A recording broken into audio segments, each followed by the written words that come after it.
Vamos empezar a escola dominical de hoje e vamos então empezar com uma oração.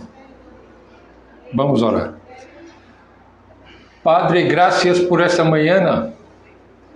Graças porque nos has dado saúde. A lo largo da semana, o Senhor ha cuidado de cada um de nós e nos permitiu estarmos aqui nesta manhã. Te pedimos tu ajuda para que podamos compreender esse tema que é fundamental para a vida da igreja, o culto cristiano. Ajuda-nos a compreender cada aspecto de lo que vamos tratar a lo largo de los próximos domingos. Assim oramos em nome de Jesus. Amém. Há uma crise em la adoração, uma crise de adoração em la igreja. E Spru empieza dessa maneira o livro que vamos usar como base para essa enseñança. Diz: vivimos em uma época em la que há uma crise evidente de adoração em la igreja. É quase como se estuviéramos em meio de uma rebelião entre pessoas que consideram que a igreja é insignificante. Pessoas que consideram a igreja algo aburrido, que vem a la experiência del domingo em la manhã como um exercício sem relevância alguma. Pero como reação, as igrejas experimentam com novas formas e patrões de adoração, que ha provocado muitas disputas. Estamos começando ahorita, José, a tratar do tema de la adoração, o culto cristiano. E vamos tratar nessa manhã de la forma de la adoração. O primeiro texto que me gostaria ler com vocês é o texto de Amós, capítulo 5,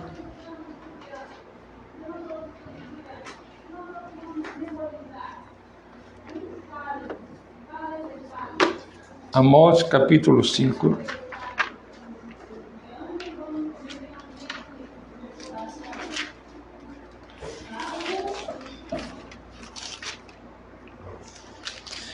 versículos 21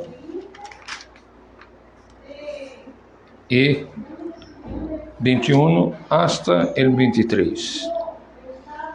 Aborreci, abominei vuestras solenidades, e não me complacerei em vuestras assembleias. E se me oferecereis vuestros holocaustos e vuestras ofrendas, não los recibirei, nem mirarei a las ofrendas de paz de vuestros animais engordados. Quita de mim la multitude de tus cantares, pois não escutarei las salmodias de tus instrumentos. O primeiro ponto tem que ver com essa crise de la adoração em las igrejas.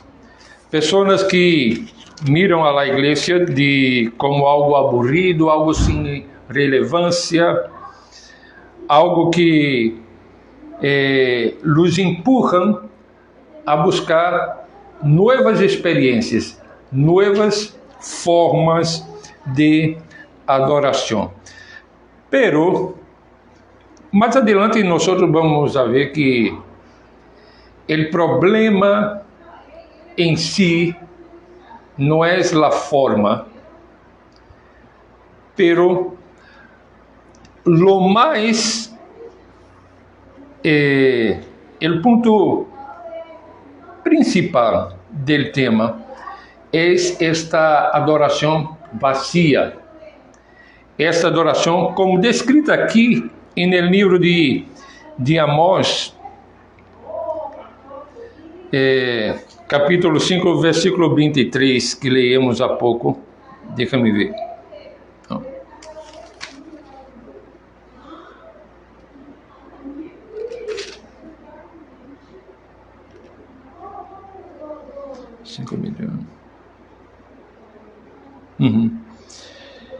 E nesse texto de Amós 5, 21 a 23, lo que vemos aí é que Deus rechaza a adoração vacía. E não porque a forma seja incorreta, sino porque o coração do pueblo está ausente. Aqui, o versículo 21 diz: aborreci, abominei vuestras solemnidades, e não me complacerei em vuestras assembleias. Todo esse capítulo 5, o povo está sendo chamado a um arrependimento, a mirar a vida espiritual de cada um, a mirar o coração. E esses versículos apontam para um rechaço de Deus quanto a hacer lo que estavam fazendo, pero sin que no coração estuviera allí. Juan capítulo 4, versículo 23 e 24. Alguém pode ler, por favor? Juan 4, 23 e 24.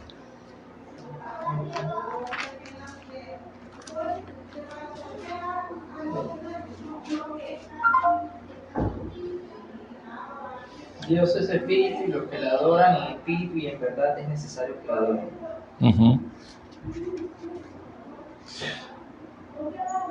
Pero el 23 le dice no. Mas la hora viene. Ok, 23 y 24. Sí. Ok, mas la hora viene y ahora es cuando los verdaderos adoradores adorarán al Padre en espíritu y en verdad, porque también el Padre tales adoradores busca que le adoren. Dios es espíritu y los que le adoran en espíritu y en verdad es necesario que adoren. Exato. Nosotros sabemos que estes versos estão no contexto de la conversação de Jesus com a mulher samaritana. E a mulher samaritana pergunta a Jesus qual é o lugar onde se deve adorar. Então, Jesus sigue a conversação e aí chega a este ponto do verso 23 e 24. O versículo 22, o texto diz: vosotros adoráis lo que não sabéis, nosotros adoramos lo que sabemos, porque a salvação viene de los judíos. E aí, então, o verso 23 e 24. Mira, depois vamos a regressar a esses dois textos que li aqui de maneira inicial. Agora, lo que inicialmente Sproul hace en este livro Como rendirle culto es en esse capítulo inicial, es mostrar que existe de hecho uma crise de adoração, pero essa crise de adoração ou esse debate em torno do culto cristiano está envuelto ou ou tem assim ao redor um dilema. O dilema é entre lo formal e lo informal. Isso vai dizer que é um falso dilema. Ele disse: as linhas de batalha no tema da adoração tendem a dividir entre lo que se conhece como adoração litúrgica e adoração não litúrgica. Em realidade, estas etiquetas representam um falso dilema. Por quê? Porque a palavra litúrgico significa simplesmente que há uma ordem, que há um patrão. E a palavra informal significa basicamente se forma. Pero aí está o ponto que Spru põe para dizer que é um falso dilema. Porque Spru afirma que não podemos ter adoração corporativa sem forma. E, por lo tanto, a pergunta é: qual será a estrutura, o estilo e o contenido da liturgia? Mira, há muitas igrejas que dizem não ter uma liturgia, não seguem uma liturgia. O culto é algo que ocorre de maneira informal. Pero isso não é verdade. Há uma ordem. Pero o tema é qual será a estrutura, o estilo e o contenido de essa liturgia. O apóstolo Pablo, em 1 Coríntios capítulo 14, versículo 40, diz: pero hágase todo decentemente e com ordem. 1 Coríntios 14, versículo 40.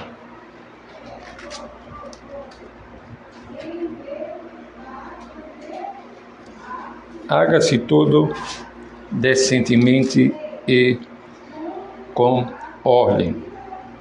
E o contexto do capítulo 14 tem que ver com el hablar em línguas, onde várias pessoas hablavam em línguas simultaneamente. E então Pablo está tratando desta ordem necessária no culto cristiano. E disse: porque el que habla em línguas não habla a los hombres, sino a Deus, pois nadie lhe entende, aun porque el Espírito habla mistérios. Pero el que profetiza habla a los hombres para edificação, exortação e consolação. El que habla em língua estranha, a si mesmo se edifica, pero el que profetiza edifica a igreja. Assim que quisiera que todos vosotros hablasseis em línguas, pero más que profetizasseis, porque maior é el que profetiza que el que habla em línguas, a não ser que las interprete, para que a igreja reciba a edificação. Agora, pues, hermanos, si yo voy a vosotros hablando em línguas, que os aprovechará? Se não os hablarem com revelação, ou com ciência, ou com profecia, ou com doutrina.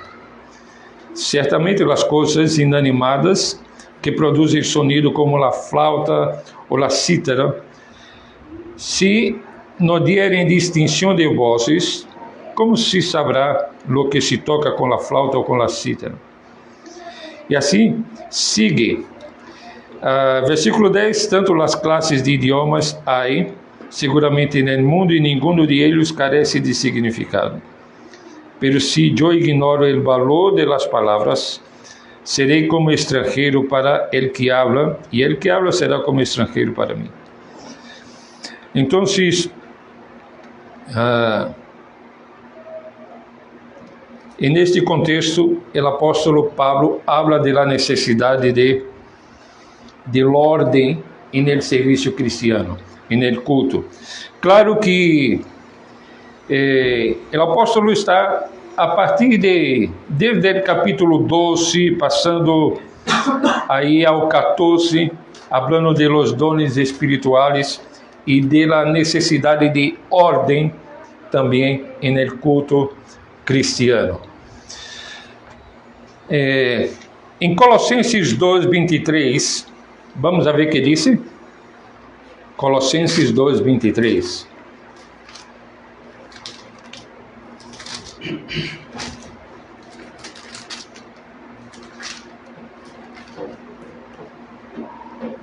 Qualquer pode ler, por favor. Tales cosas tienen a la verdad cierta reputación de sabiduría y culto voluntario, en humildad y el duro trato de pueblo, pero no tienen valor alguno contra los apetitos de la carne. Pablo mesmo descreve ordem em la adoração, confirmando que a forma não é opcional, sino necessária. E aqui nesse verso de Colossenses, podemos de aí compreender que a forma deve estar ao serviço do conteúdo, não ao revés. Então, miren, há uma grande disputa em las igrejas quanto ao estilo de adoração, de liturgia, que é melhor cantar solamente himnos acompanhado de um piano, ou se pode utilizar a música moderna, diversos instrumentos. Quem pode, ou a quem está, ou a quem toca, preparar a liturgia. Mira, tudo isso é importante considerar, porque estamos tratando de falar de la adoração a Deus. E neste livro, Sproul empieza a dizer que quando tratamos do culto cristiano, lo necessário é buscar o fundamento, volver nossa mirada hacia as Escrituras para ver o que Deus mesmo disse acerca do culto cristiano. E isso é o que vamos a ver aqui no terceiro ponto desse estudo introdutório. Volver a los primeiros princípios, a lo que agrada a Deus. Então, uma vez que entendemos que a forma é importante,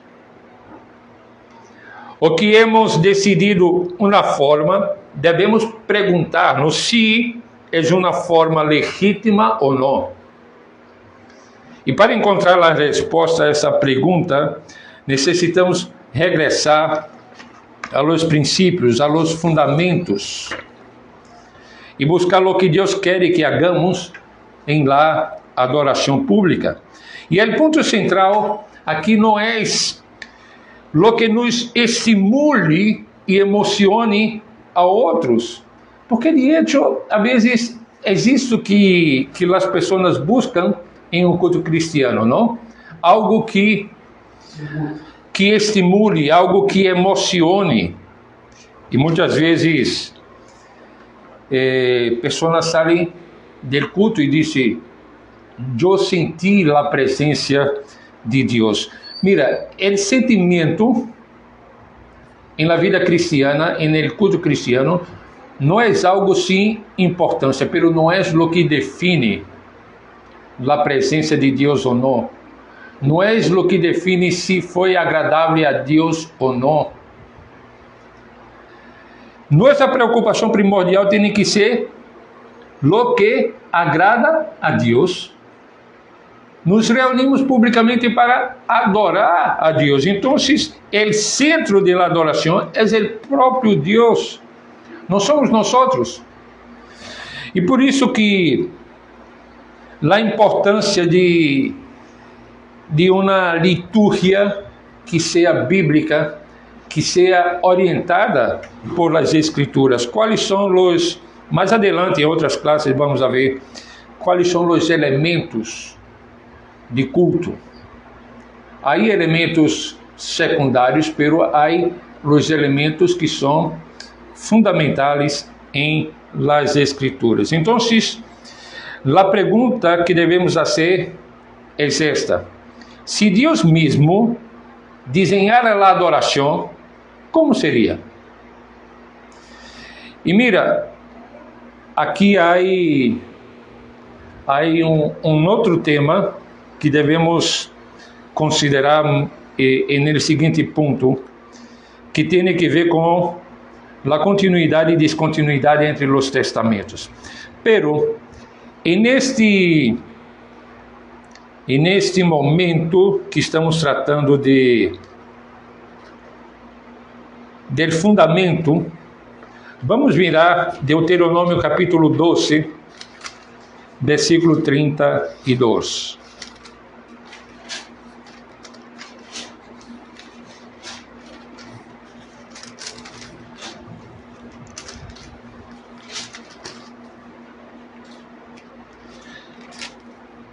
Deuteronômio capítulo 12, versículo 32.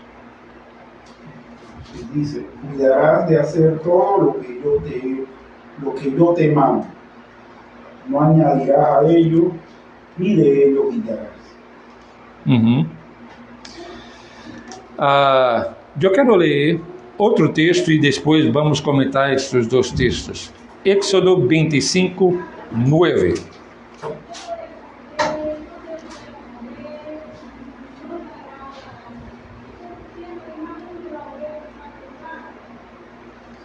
Éxodo 25, 9, que diz? Leo. Sí. Conforme a todo lo que yo te muestre, el diseño del tabernáculo y el diseño de todos sus utensilios, así lo haré. Mira, Deus toma muito em sério como se deve ser adorado.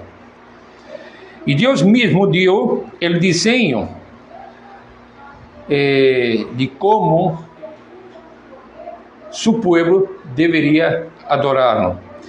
E mira, o texto de Éxodo habla del desenho del tabernáculo. E mira quantos detalhes Deus estabelece para a adoração. Se tomáramos o capítulo 25 de Éxodo,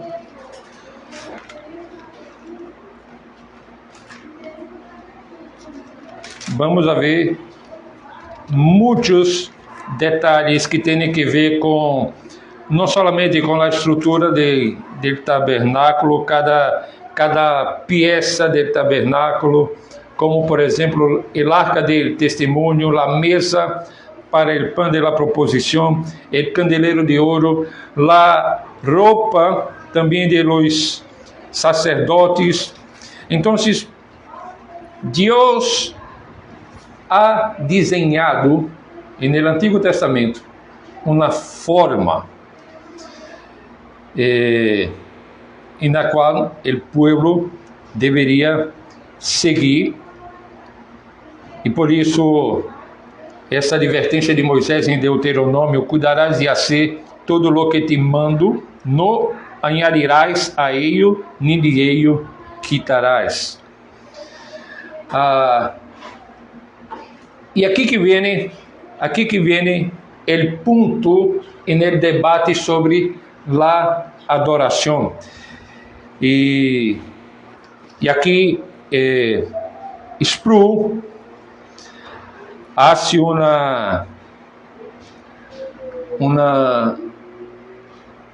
pone um exemplo desse debate, por exemplo, sobre continuidade e descontinuidade entre os testamentos. Muito do ritual do Antigo Testamento se enfocaba en el sistema sacrificial, lo cual se cumplió una vez para siempre en la expiación de Cristo. Sin embargo, no debemos caer en la trampa de pensar que no hay ninguna continuidad entre los testamentos.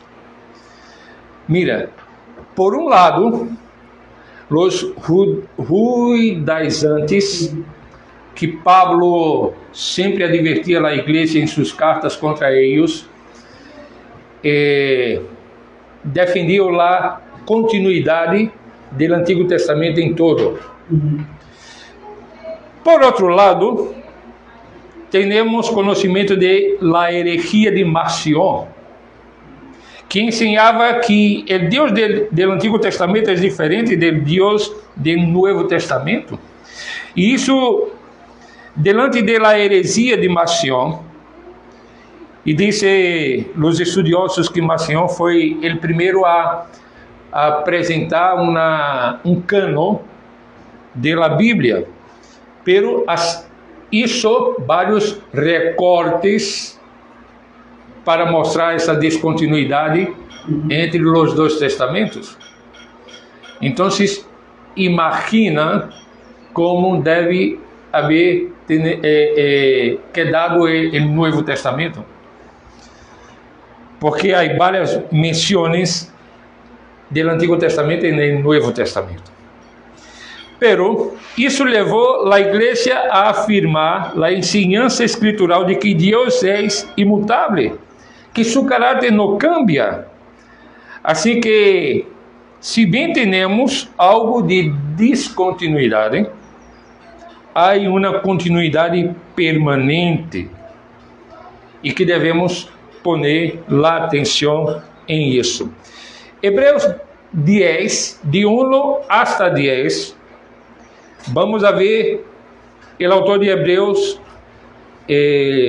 apontando a esta descontinuidade. Vamos a ler Hebreus 10, de 1 a 10.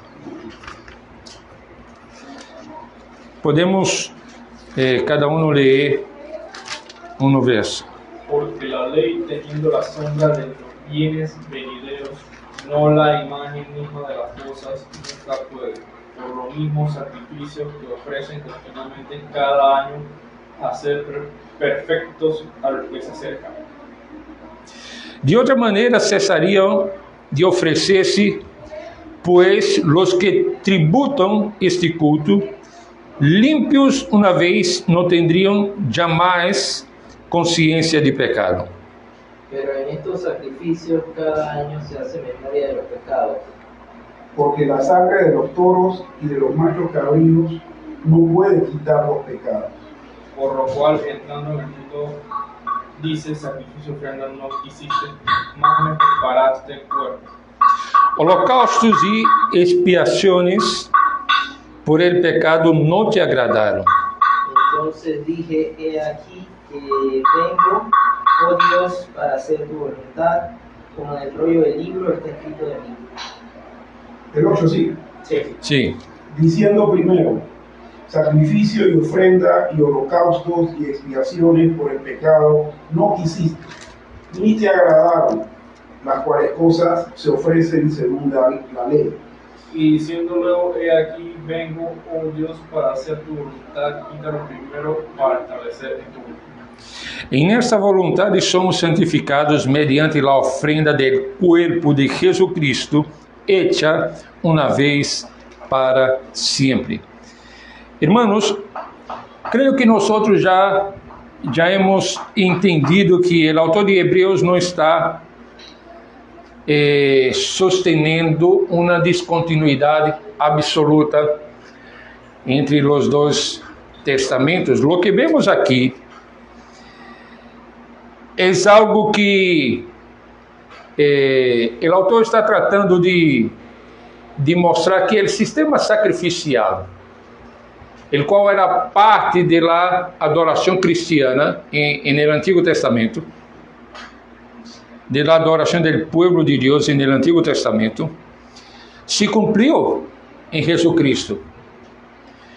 todo el sistema de sacrifício apontava para el Cordero de Deus que quita el pecado del mundo.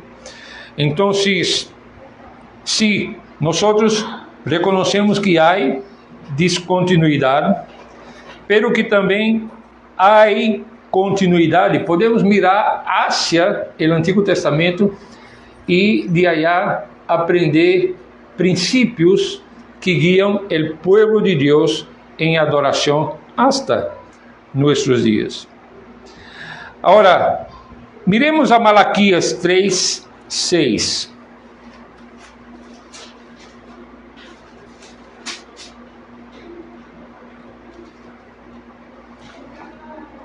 Malaquias 3:6.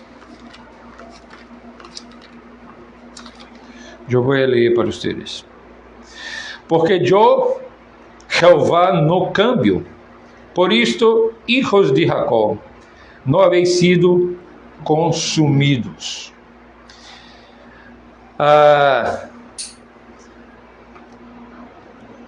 Aqui nós temos que Deus afirma que é imutável.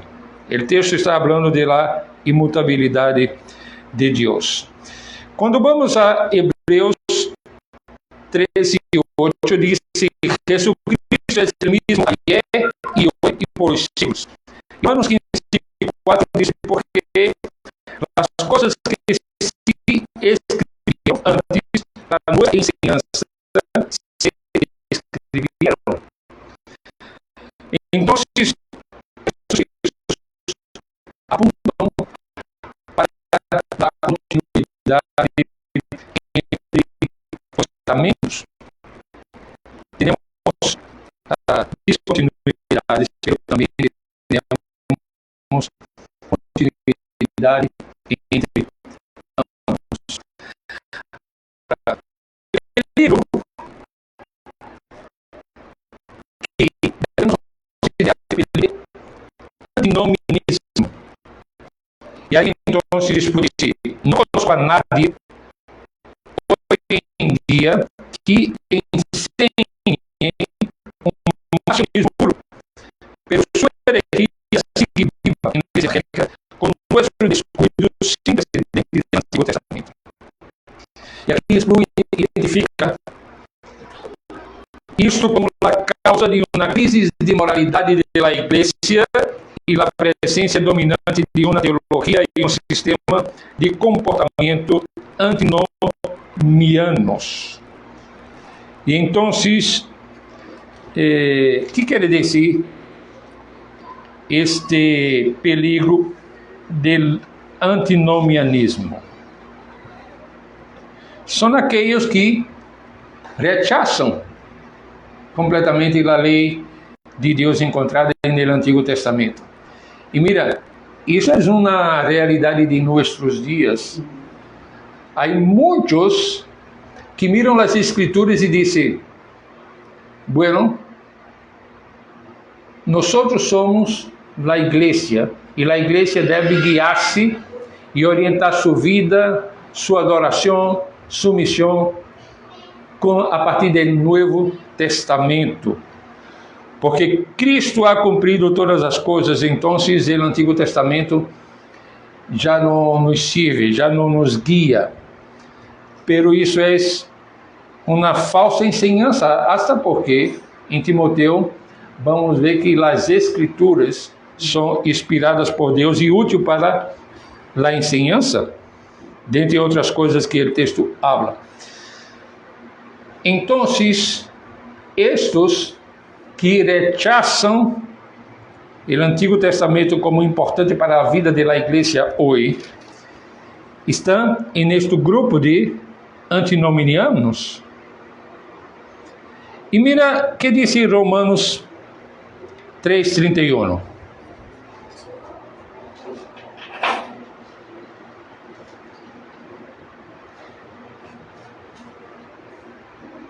Luego, por la fe, invalidamos la ley en ninguna manera, sino que confirmamos la ley. En el discurso de estos que rechazam o Antigo Testamento,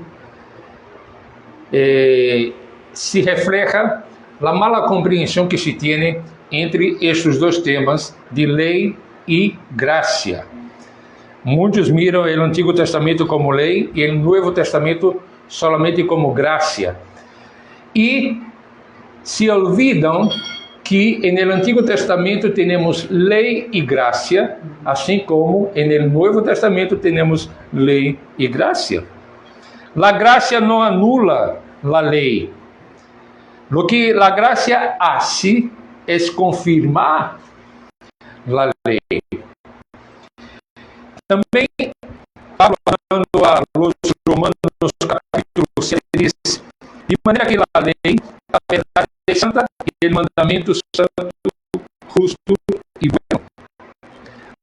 Mateus 5:19, Jesus mesmo diz: quem quebranta uno de estes mandamentos muito pequenos e assim ensinem a los hombres, muito pequeno será chamado en el reino de los cielos.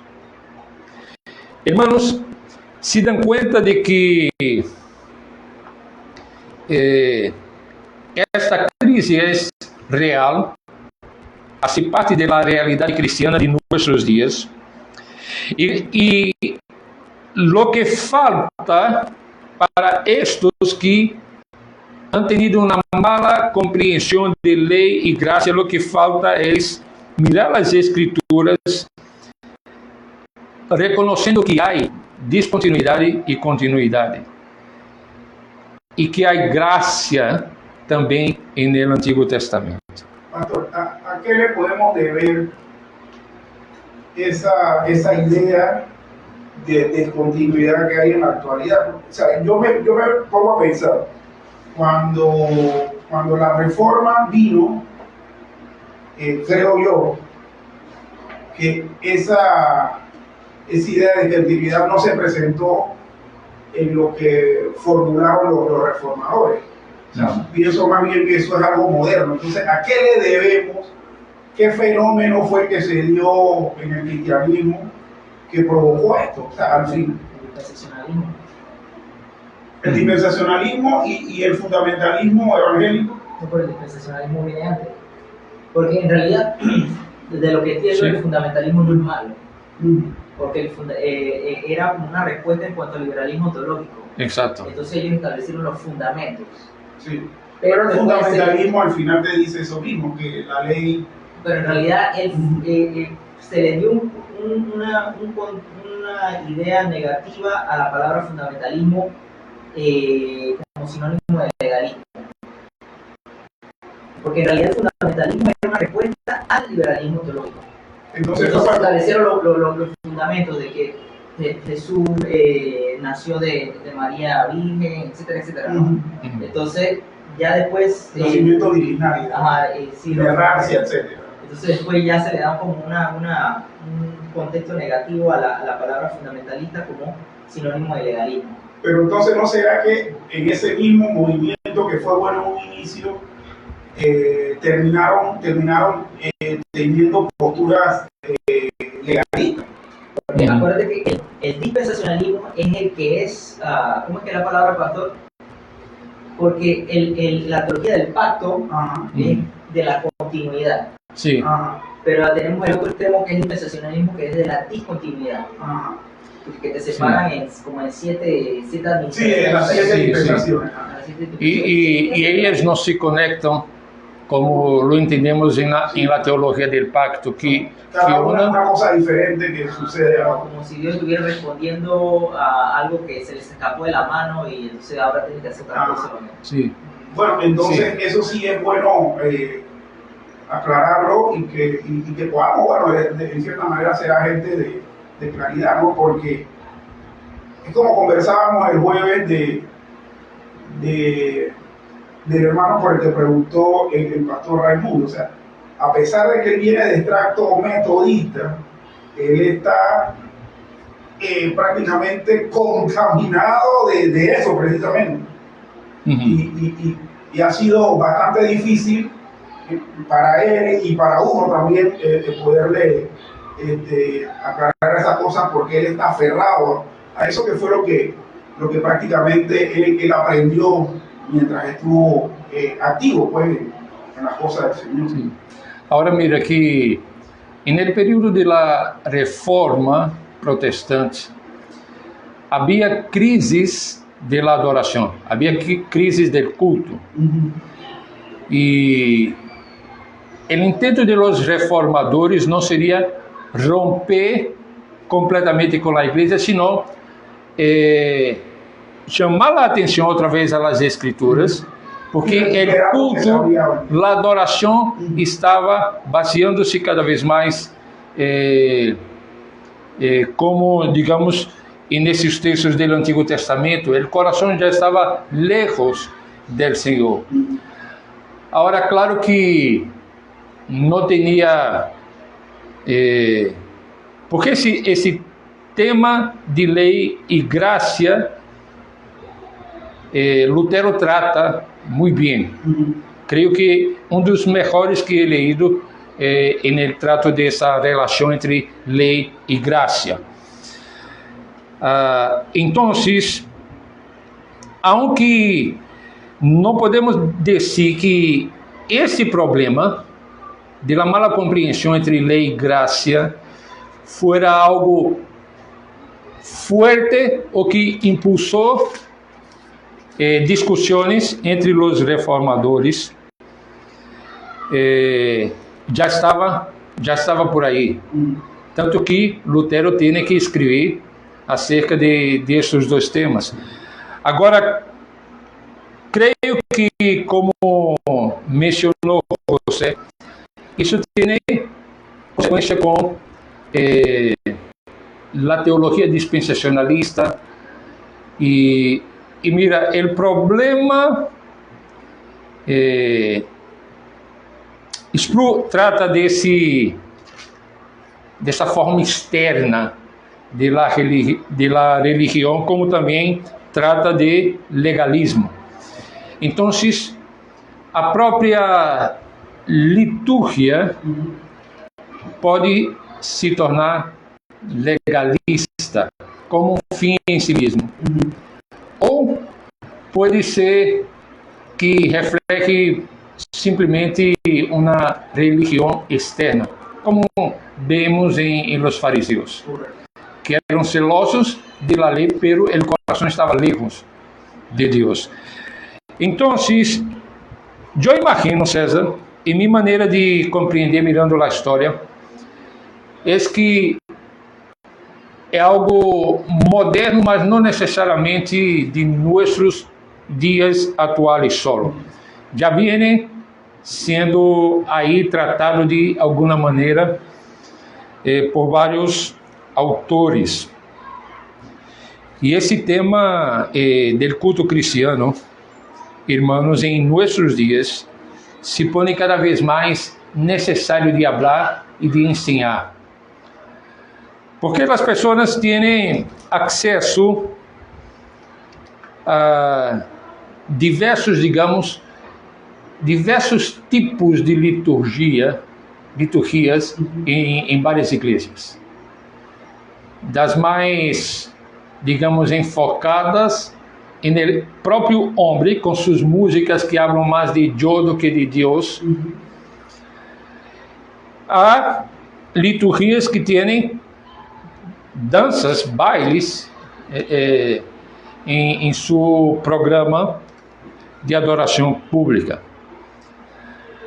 Agora, Deus revelou especificamente a forma de adoração em las Escrituras. Isso prova dizer que se alguma vez houve um tempo em el que Deus dictara a revelação, foi em esses passagens do Pentateuco, onde ele dijo a seu povo, palavra por palavra, linha por linha, precepto por precepto, como queria que a adoração do Antigo Testamento se condujera. Lhes dijo como construir o tabernáculo, dio instruções detalhadas para a vestimenta de los sacerdotes, fijou leis para regular o comportamento en el santuário indicou os serviços, as ofrendas e as festividades. Então, vemos aí que Deus ha desenhado uma forma em que seu povo deveria seguir para adorá-lo de maneira que lhe agradara. Mira, com essa afirmação de Sproul não está defendendo que a inspiração das Escrituras foi completamente ditada palavra por palavra, mas ele usa essa forma de apresentar para mostrar a nós outros a preocupação e a seriedade com que Deus toma o tema da adoração, a ponto de dar detalhes, palavra por palavra, precepto por precepto, de como deveria ser adorado. Então, se tomamos Éxodo capítulo 25 hasta 31, vamos a ver Deus dando instruções minuciosas sobre o tabernáculo, o arca, a mesa, o candelero, as vestiduras sacerdotales, o altar. E em Éxodo 39, 42 a 43, o texto diz: em conformidade a todas as coisas que Jeová havia mandado a Moisés, assim hicieron os hijos de toda a obra. E viu Moisés toda a obra, e é aqui que la haviam hecho como Jeová havia mandado, e los bendijo. Também o livro de Levíticos, capítulo 1 hasta o capítulo 7, vamos a encontrar uma lista detalhada de instruções para cada tipo de ofrenda, que mostram que Deus não deixou a adoração a la imaginação humana. Deus estabeleceu detalhes.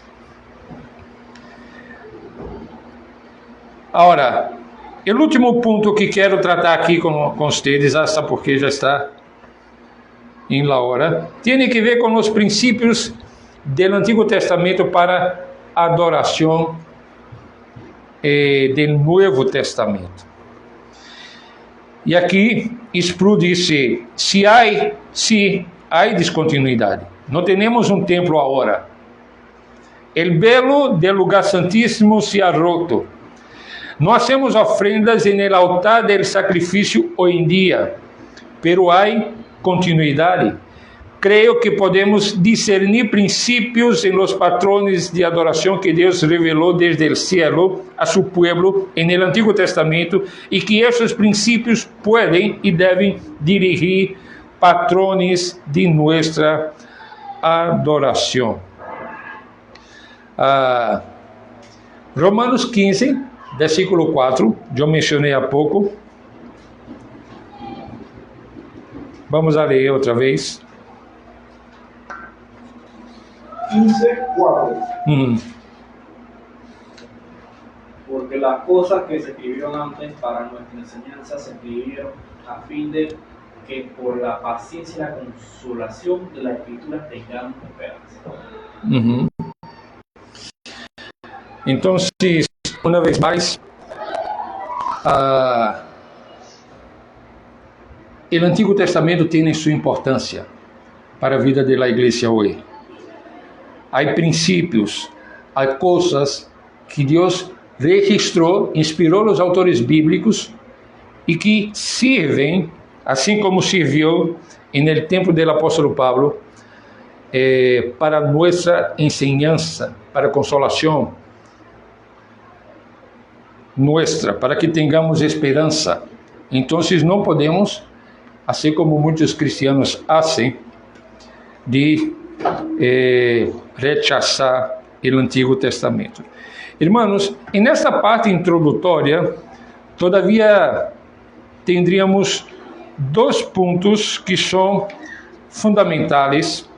Um que tem que ver com os profetas no Antigo Testamento, onde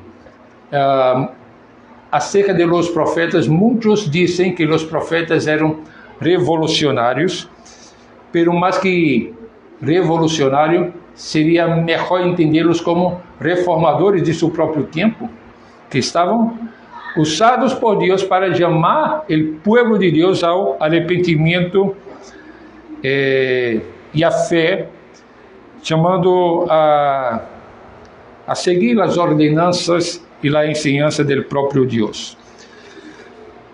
Também outro ponto importante é o externalismo de los fariseus,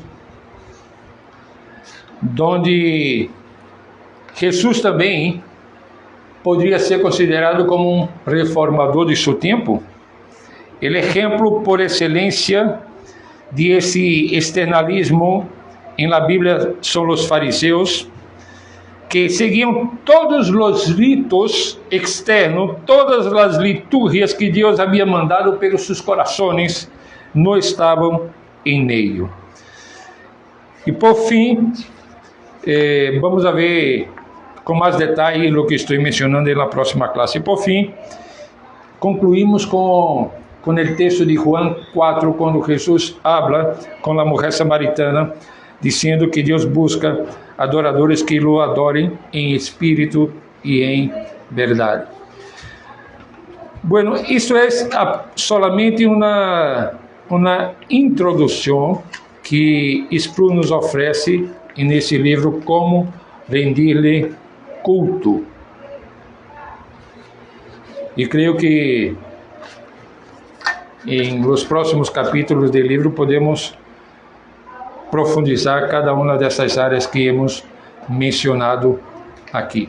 Vamos orar? César, ora por nós, por favor. Señor y Padre bueno, te damos infinitas gracias por esta clase en la escuela dominical de esta mañana.